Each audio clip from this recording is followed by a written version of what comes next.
नमस्कार, मैं हिमांशी और स्वागत है आपका हमारे कार्यक्रम पैम्फलेट पर्दाफाश में।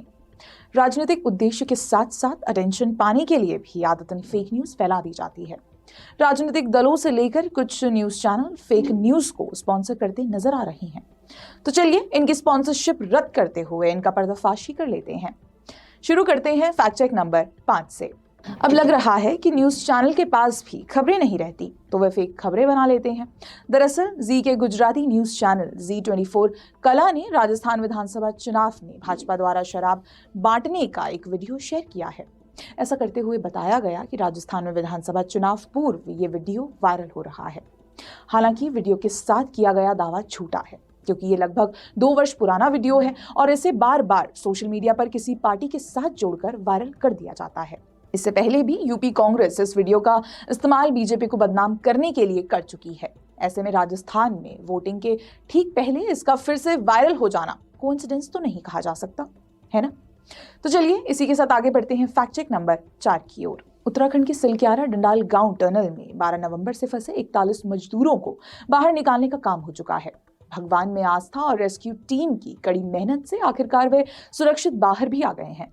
इस पूरे ऑपरेशन पर प्रोपेगेंडा और फेक न्यूज फैलाने वाले भी आंखें गड़े रहे, जो सिर्फ सरकार को दोषी ठहराने के लिए आपदा से जुड़ी फेक न्यूज प्रसारित कर रहे थे। अब सोशल मीडिया पर एक बुजुर्ग खदान मजदूर की बेहद असहाय नजर आने वाली तस्वीर वायरल हो गई, जिसको लेकर दावा किया गया कि वे टनल में फंसे हुए हैं। हर्ष छिकारा नाम के एक्स हैंडल ने वायरल तस्वीर को एक्स पर शेयर करते हुए लिखा, चांद पर पहुंचने का क्या फायदा अगर आप 10 से 15 दिनों तक सुरंग में फंसे मजदूरों तक नहीं पहुंच सके। इस तस्वीर को सोशल मीडिया पर जमकर शेयर किया गया है। हालांकि इसकी सच्चाई कुछ और ही है। दरअसल तस्वीर में दिख रहे व्यक्ति का टनल या उत्तरकाशी से कोई संबंध नहीं है। इस तस्वीर की जांच करने पर पता चलता है कि क्वेरा और फेसबुक जैसी साइट्स पर कुछ लोगों द्वारा अलग अलग संदर्भ इस तस्वीर का उपयोग किया गया है। इस तस्वीर का सबसे पहले संज्ञान हमें 2019 का मिला है। ऐसे में टनल में फंसे मजदूरों के साथ इसे जोड़ना केवल प्रोपेगेंडा है। चलिए आगे बढ़ते हैं फैक्ट चेक नंबर 3 की ओर। कुछ लोगों का काम तो यही है कि चुनाव शुरू हो तो फेक न्यूज फैलाओ और चुनाव पूर्ण हो जाए तो भी फेक न्यूज फैलाओ।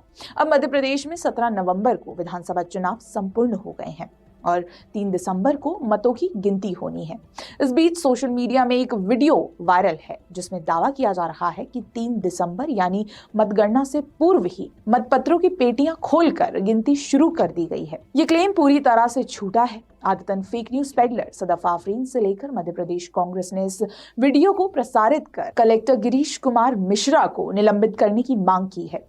पहले तो मामले से जुड़े प्रोसेस को समझने की जरूरत है। मध्य प्रदेश के मुख्य निर्वाचन पदाधिकारी अनुपम राजन के अनुसार निर्वाचन की प्रक्रिया अनुसार प्रतिदिन अन्य जिलों से आने वाले डाक मतपत्रों की प्राप्ति के बाद दोपहर 3 बजे स्ट्रांग रूम खोलकर विधानसभा क्षेत्रवार छटनी की जाती है। इसके पश्चात बंडल बनाकर व्यवस्थित रूप से आयोग के निर्देशानुसार कर संपादित किया जाता है। गौर करने वाली बात यह है कि ये सब राजनीतिक दल के प्रतिनिधियों के संज्ञान में लाकर किया जाता है। इसी प्रक्रिया के तहत मध्य प्रदेश के बालाघाट जिले में विधानसभा क्षेत्रों के डाक मत पत्र निकले, जिन्हें अलग अलग झोलों में रखकर फिर सीलबंद कर दिया गया।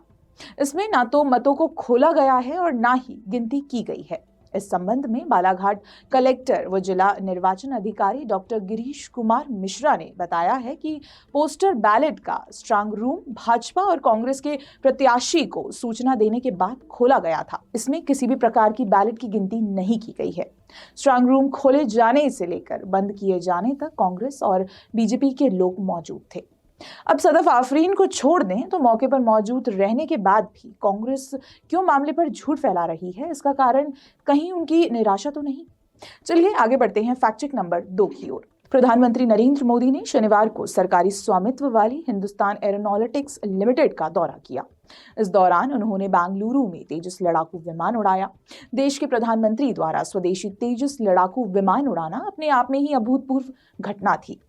अब इतनी बड़ी बात पर कांग्रेस नेताओं और समर्थकों द्वारा फेक न्यूज फैलाना तो बनता है।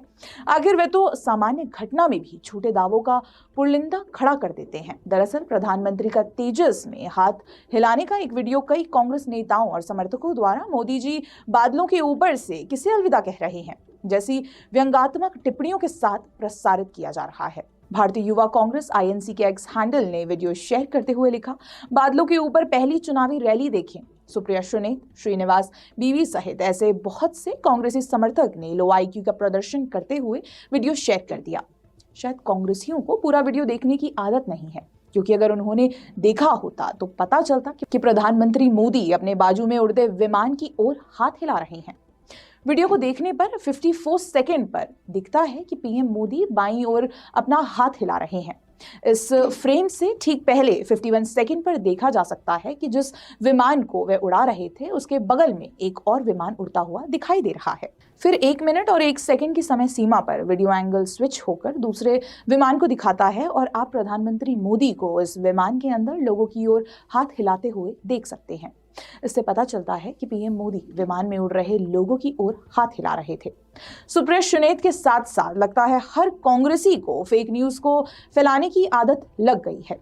चलिए इसी के साथ आगे बढ़ते हैं फैक्ट चेक नंबर 1 की ओर। प्रधानमंत्री मोदी द्वारा तेजस विमान उड़ाने से जुड़ी फेक न्यूज की बात चली ही है, तो इसी को जारी रखते हुए एक और फेक दावे की बात कर लेते हैं, जो लेफ्टिनेंट कर्नल राजेंद्र भादुड़ी ने किया है। लेफ्टिनेंट कर्नल राजेंद्र भादुड़ी प्रधानमंत्री के इस तेजस विमान उड़ाने के बाद कुछ हास्यास्पद एजेंडा फैला रहे हैं। उन्होंने प्रधानमंत्री मोदी की तस्वीर साझा करते हुए दावा किया है कि प्रधानमंत्री मोदी की यूनिफॉर्म पर SU-30 और LCA तेजस दोनों के बैच हैं। हालांकि फैक्ट ये है कि उनकी वर्दी पर सभी 3 पैच तेजस के ही हैं और कोई भी SU-30 से नहीं जुड़ा है। आप डी इंटेंट डेटा द्वारा शेयर की गई इस तस्वीर से समझ सकते हैं कि तीनों बैच किस प्रकार तेजस से ही संबंधित हैं। हालांकि ये निराशाजनक है कि एक रिटायर्ड आर्मी ऑफिसर प्रधानमंत्री को टारगेट करने के लिए फेक दावा कर रहे हैं। ऐसे ही क्रेडिबल फैक्ट चेक और प्रोपेगेंडा के पर्दाफाश के लिए बने रहें द पैम्फलेट के साथ। धन्यवाद।